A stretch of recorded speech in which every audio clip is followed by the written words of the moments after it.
dezembro de 2019, eu era diaconisa evangelística na igreja. Depois de um tempo, eu vi que, quando os líderes notavam problemas no modo dos irmãos cumprirem o dever, eles os apontavam diretamente, às vezes em um tom muito áspero.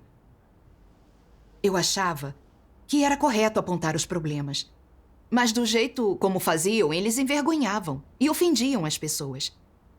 Eu não queria ser como eles. Essas coisas precisavam ser ditas com cuidado para causar boa impressão nas pessoas. Assim, eu ganharia o apoio de todos e seria mais fácil fazer o meu trabalho. E então, na eleição seguinte, eu poderia ter uma chance de ser escolhida como líder. Com isso em mente, eu tomava cuidado na minha interação com os irmãos e as irmãs. Eu tentava ser diplomática para não ferir os sentimentos de ninguém e tornar tudo mais aceitável. Em certo momento, eu percebi que a irmã Cheng escolhia as tarefas mais fáceis e evitava qualquer coisa mais difícil. Ela sempre recuava quando precisava partilhar o evangelho com alguém que tinha muitas noções ou uma atitude ruim. E depois, ela não buscava se equipar com a verdade para resolver as noções das pessoas. Eu vi que ela não tinha a atitude correta com o dever dela e que não cumpriria bem esse dever. Correto. Eu estava pronta para compartilhar isso com ela em comunhão. Mas quando eu estava para enviar a mensagem, me ocorreu que, embora recuasse diante das dificuldades, ela, em geral, alcançava algo no dever dela. Se eu mencionasse o problema, ela poderia dizer que eu era muito exigente e se voltar contra mim. E se ela não aceitasse nenhum arranjo de trabalho meu? Se eu não cumprisse bem o meu dever, os líderes não diriam que eu não era competente? Para não ofendê-la, eu não disse nada sobre esse problema dela. Só enviei uma mensagem encorajadora.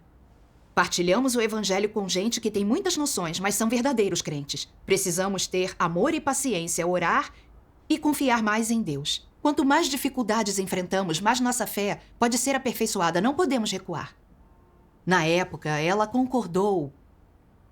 Porém, sem entender nada sobre seu problema, ela continuava evitando tudo que fosse difícil e não mudou nada. Mas eu não estava ciente do problema naquele momento e pensava que eu estava me saindo bem. Ao me deparar com algo parecido, eu lidava da mesma forma. Eu nunca lidei com as pessoas ou expus as corrupções e falhas delas. Por isso, os irmãos e as irmãs gostavam de trabalhar comigo e me procuravam para falar de seus estados. Isso me deu ainda mais confiança em minha abordagem. Eu sentia que os irmãos e as irmãs me estimavam e que todos eles me apoiavam. Mais tarde, eu percebi que a irmã Xia era muito arrogante e hipócrita. Era teimosa e não trabalhava bem com os outros, o que impactou nosso trabalho evangelístico. Eu refleti sobre como a irmã Xia era realmente arrogante e não aceitava as sugestões dos outros, o que afetava o dever dela. Eu pensei em dizer isso a ela para que ela pudesse mudar de rumo. Sim, isso é ajudá-la. É. Mas então eu me perguntei, se eu apontar isso e ela não aceitar e brigar comigo, o que farei em seguida? Certa vez, em uma reunião, ela fez uma avaliação muito positiva de mim. Por isso, eu fiquei com medo de ofendê-la, pois poderia arruinar a boa imagem que ela tinha de mim. Se ela mudasse de opinião sobre mim, isso poderia afetar minhas chances de me tornar líder. Depois de pensar muito, acabei não mencionando a corrupção e as falhas da irmã Xia. E eu disse, eu entendo que às vezes os resultados não são bons em seu dever, mas você sempre deve refletir sobre si mesma e o motivo disso. Também precisamos trabalhar bem em equipe. Eu contornei o problema principal só dando a ela conselhos e encorajamento. Alguns dias depois, uma das líderes conversou comigo sobre o nosso trabalho e eu disse que a irmã Xia era arrogante e hipócrita e que não trabalhava bem com os outros. Em nosso próximo encontro, a irmã Xia disse, uns dias atrás, quando a líder perguntou sobre nosso trabalho, eu estava passando e ouvi você dizer que sou arrogante e hipócrita e que não trabalho bem em equipe. Você sabia que eu tinha um problema sério, mas não disse nada a respeito e ficou tentando me agradar. Eu já percebi que você nunca perde a paciência, nem repreende as pessoas, mas sempre as acalma. Eu achava você uma pessoa muito boa. Agora percebo que você é bastante esperta e usa de artimanhas. Para ser franca, você é uma hipócrita. sendo repreendida tão diretamente por ela, eu senti que meu rosto ficou vermelho como um pimentão. As palavras hipócrita e artimanhas ficaram gravadas muito forte em minha mente. Fiquei muito chateada e vim para diante de Deus em oração e pedi que Ele me levasse a entender o meu próprio caráter corrupto. No dia seguinte, assisti a um vídeo de leitura das palavras de Deus em meus devocionais, que quero ver com vocês agora. Ok.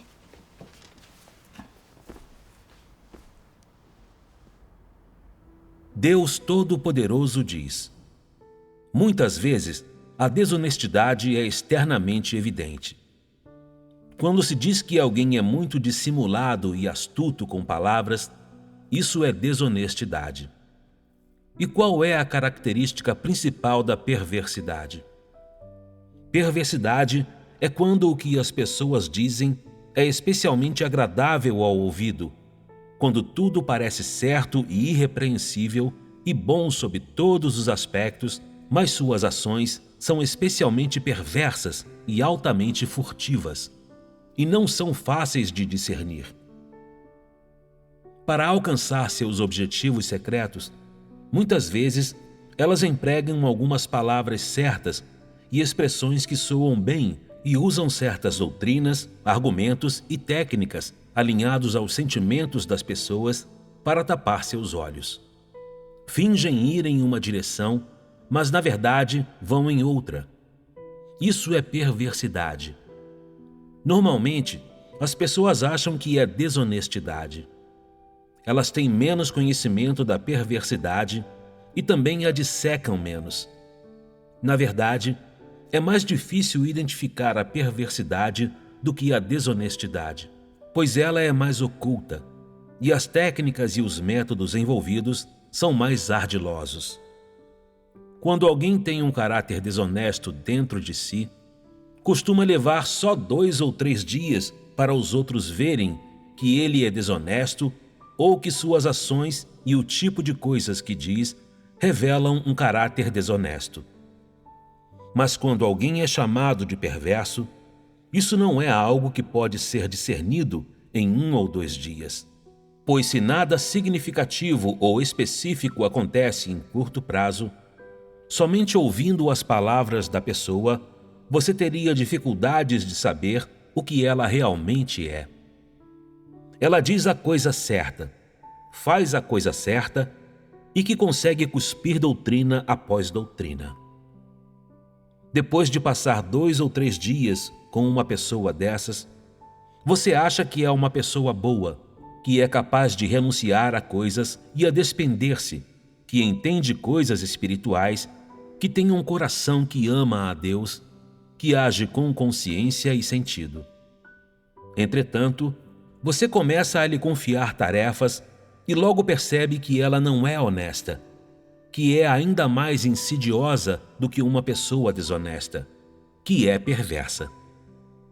Muitas vezes, escolhe as palavras certas, palavras que condizem com a verdade, que estão alinhadas aos sentimentos das pessoas e à humanidade. Palavras que soam bem e palavras encantadoras para conversar com as pessoas em certo sentido, para se estabelecer em outro, para enganar os outros, dando-lhe status e prestígio entre as pessoas. E tudo isso facilmente enfeitiça as pessoas ignorantes, que têm um entendimento superficial da verdade, que não entendem coisas espirituais e que carecem de fundamento em sua fé em Deus. É isso que as pessoas com um caráter perverso fazem. Ao comparar o meu comportamento com as palavras de Deus, eu percebi que meu caráter maligno estava dirigindo minhas ações. Quando eu via que problemas impactavam os deveres dos irmãos e das irmãs, eu não os expunha e nem mencionava suas dificuldades para que eles dissessem que eu era uma pessoa legal e falassem bem de mim. Eu via com clareza que a irmã Cheng não tinha a atitude certa no dever dela, que ela só fazia o que era fácil e evitava o que era difícil. Também via que a irmã Xia era arrogante e hipócrita e que isso afetava o trabalho de evangelização da igreja. Eu devia ter dito isso e comungado com eles para ajudá-los.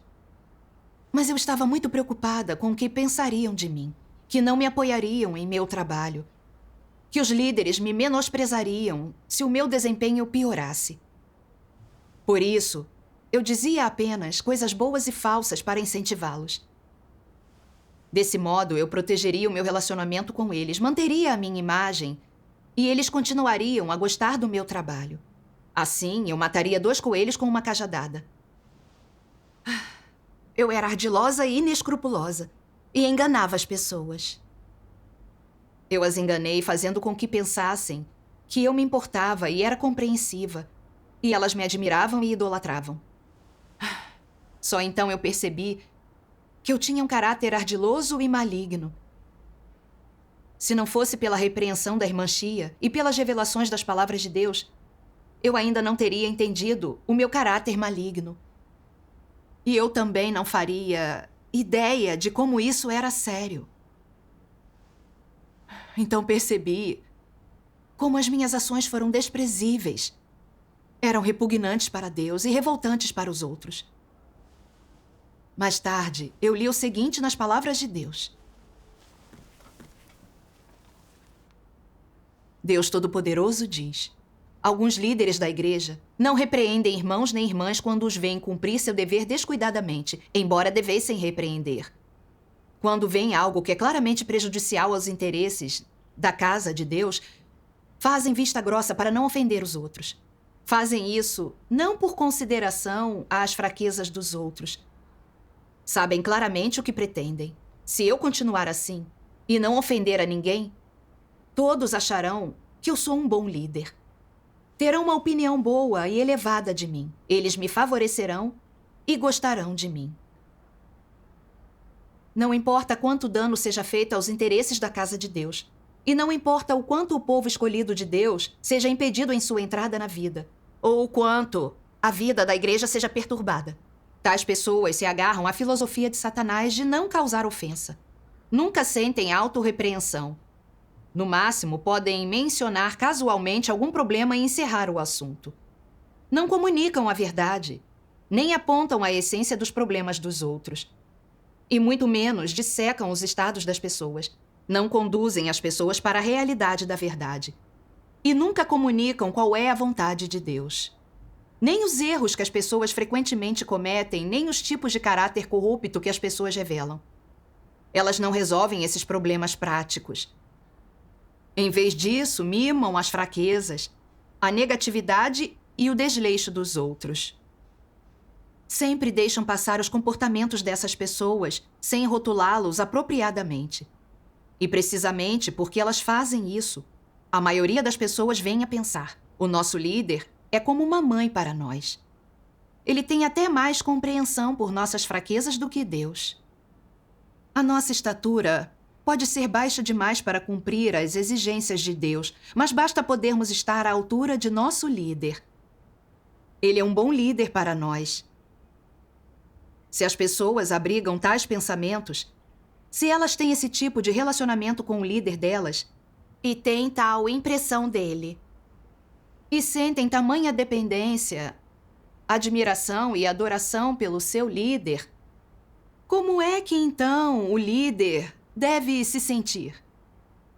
Se nessa questão ele sentir alguma autocensura, algum desconforto e se sentir em dívida com Deus, ele não deve então se fixar em seu status ou imagem no coração de outros. Ele deve testificar de Deus e exaltá-lo, de modo que ele tenha um lugar no coração das pessoas e elas reverenciem a Deus como grande. Somente então seu coração ficará realmente em paz. E alguém que age assim é alguém que busca a verdade. Se esse não é o objetivo por trás de suas ações, e eles usam esses métodos para seduzir as pessoas para se desviarem do caminho verdadeiro e abandonaram a verdade, até cedendo ao cumprimento descuidado e irresponsável dos deveres das pessoas, com o objetivo de ocupar um certo lugar no coração das pessoas e ganhar a benevolência delas, isso não é uma tentativa de conquistar as pessoas? E isso não é uma coisa maligna e detestável? É abominável. Amém. Vendo o que as palavras de Deus revelaram, percebi que agir com base em meu caráter corrupto era essencialmente enganar as pessoas e conquistá-las, na tentativa de possuí-las. Essa forma de agir era contrária a Deus e o comportamento de um anticristo. Eu não pude evitar que esse pensamento me assustasse. A fim de proteger a posição que ocupava no coração dos outros e minhas chances de ser eleita líder, quando via problemas nos deveres dos irmãos e das irmãs, eu nunca os apontava diretamente, nem comungava sobre a verdade para resolvê-los. Em vez disso, eu dizia coisas que soavam bem para que os outros gostassem de mim e me vissem como cuidadosa e amorosa.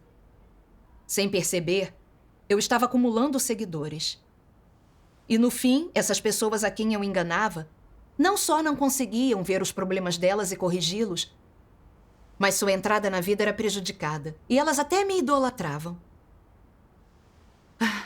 Eu era tão má e desprezível.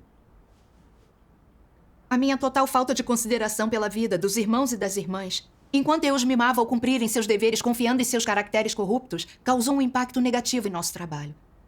Eu estava agindo como subalterna de Satanás, interrompendo e minando o trabalho da casa de Deus. Sim. Quando percebi isso, eu comecei a odiar a minha corrupção do fundo do coração. Eu me coloquei diante de Deus para orar e me arrepender. Eu disse: "Ó Deus, tuas palavras me fizeram ver o quanto o meu caráter é mau e que eu estou trilhando a senda de um anticristo.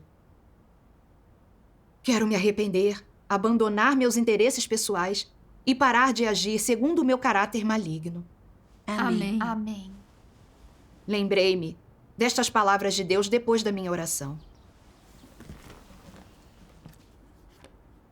Ordenou Deus Jeová ao homem, dizendo: "De toda árvore do jardim podes comer livremente, mas da árvore do conhecimento do bem e do mal, dessa não comerás. Porque no dia em que dela comeres, certamente morrerás." Nessas breves palavras que Deus disse, você consegue ver qualquer coisa do caráter de Deus? Essas palavras de Deus são verdadeiras? Existe alguma trapaça? Existe alguma falsidade? Existe alguma intimidação? Não. Honesta, leal e sinceramente, Deus disse ao homem o que ele pode comer e o que não pode. Deus falou em termos claros e simples. Existe algum sentido oculto nessas palavras? Essas palavras não são diretas? Há alguma necessidade de conjectura? Não. Não é preciso adivinhar. O sentido delas é evidente. Ao lê-las, temos clareza total sobre o seu significado. Ou seja, o que ele quer dizer e o que ele quer expressar vem de seu coração. As coisas que Deus expressa são simples, diretas e claras. Não há motivos escusos e nem significados ocultos. Ele fala diretamente ao homem, dizendo-lhe o que ele pode comer e o que não pode. Amém. Eu li essa passagem e senti o quanto Deus é verdadeiro conosco. Quando Deus instruiu Adão, ele foi muito claro sobre o que poderia ou não poderia ser comido, para que aquele homem soubesse exatamente o que fazer. Não havia nada de confuso nas palavras de Deus. Não existia nenhuma artimanha ou nenhum engano. Correto. Deus só queria o melhor para a humanidade.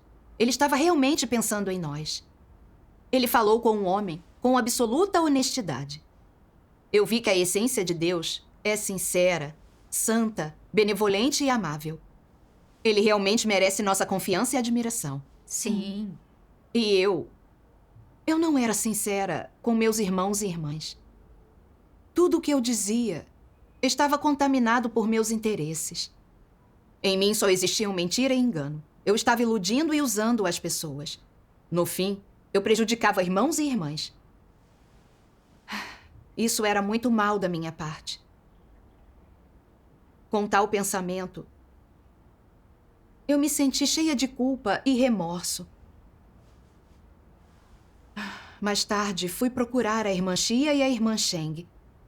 E falei com elas sobre o meu caráter corrupto. Também falei sobre os problemas que eu notei nos deveres delas. Elas não pensaram mal de mim, mas disseram que a clareza com que apontei seus problemas ia ajudá-las. Do contrário, elas não teriam percebido a gravidade dos seus erros. Elas também me disseram que poderia informá-las novamente caso visse problemas no futuro. Depois disso, eu notei mudanças nelas e elas começaram a desempenhar melhor o seu dever. Isso me deixou muito feliz. Graças a Deus. Graças a Deus. Depois disso, em meus devocionais, concentrei-me em encontrar soluções para o meu caráter corrupto nas palavras de Deus.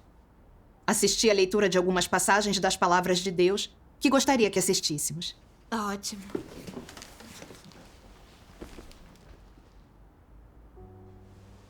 Deus Todo-Poderoso diz: não importa se agora você cumpre seus deveres ou busca os estágios iniciais de mudança de caráter. Não importa quais caracteres corruptos você revela.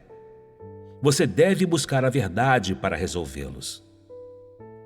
Se, por exemplo, você sempre tenta se disfarçar com palavras agradáveis, se sempre deseja um lugar no coração dos outros e fazer com que os outros o admirem, se tem essas intenções, isso significa que você está sendo controlado pelo seu caráter. Você deveria falar essas palavras agradáveis? Não. Se não as fala, você simplesmente as engole? Se você encontra uma formulação mais interessante, uma formulação diferente que impede que as outras pessoas detectem suas intenções, isso continua sendo um problema com o seu caráter. Que caráter? O caráter do mal. É fácil resolver caracteres corruptos? Isso envolve a natureza, a essência. As pessoas têm essa essência, essa raiz, e ela precisa ser desenterrada aos poucos. Precisa ser desenterrada de cada estado, das intenções por trás de cada palavra que você fala.